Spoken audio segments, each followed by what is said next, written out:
I'm Sousek, owner of Hundred Hills Vineyards and also Hundred Hills Custom Harvesting. So in a nutshell, Hundred Hills Vineyards, our purpose is to grow quality grapes for Nebraska wineries. And we also aim to be one of the pioneers in the state to bring mechanization and scalability and greater efficiency to the viticulture industry so that our wine industry can remain sustainable and remain in it for the long run. So how I got into grapes and wine, I studied horticulture while I was here at UNL. I graduated in December of 2016. And I got an email through the horticulture department about a job opportunity at Oak Creek Vineyards in Raymond, Nebraska, just 5 miles north of Lincoln.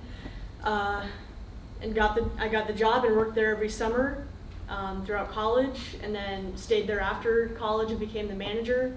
And once my boss wanted to retire, I transitioned into leasing the vineyard from him and calling the management shots on my own. And my brother-in-law and I kind of do business together. He's kind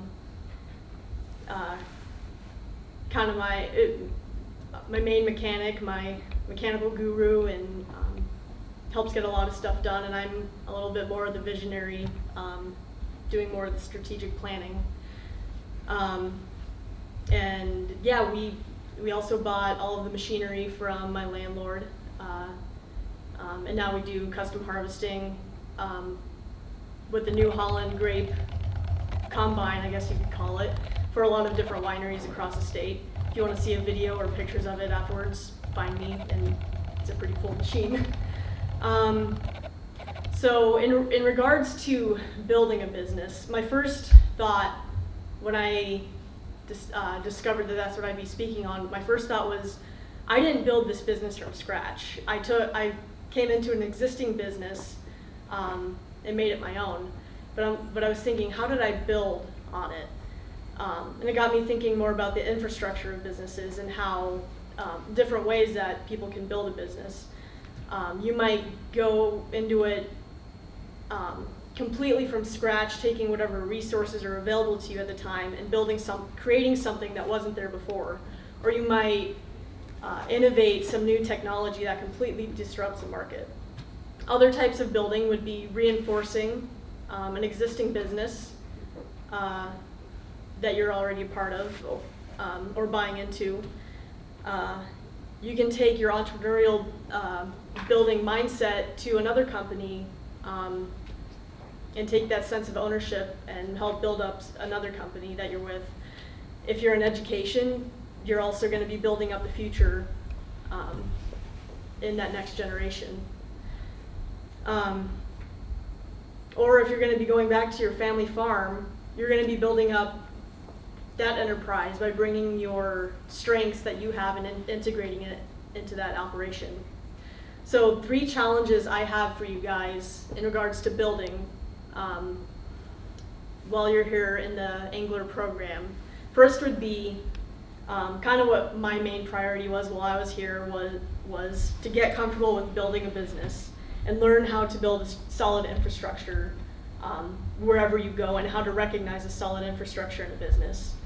I don't know if it was offered when I was here, but the $50 business startup class, I really wish I could have taken that because that sounds like so much fun and like the perfect opportunity to practice building a business with relatively low stakes.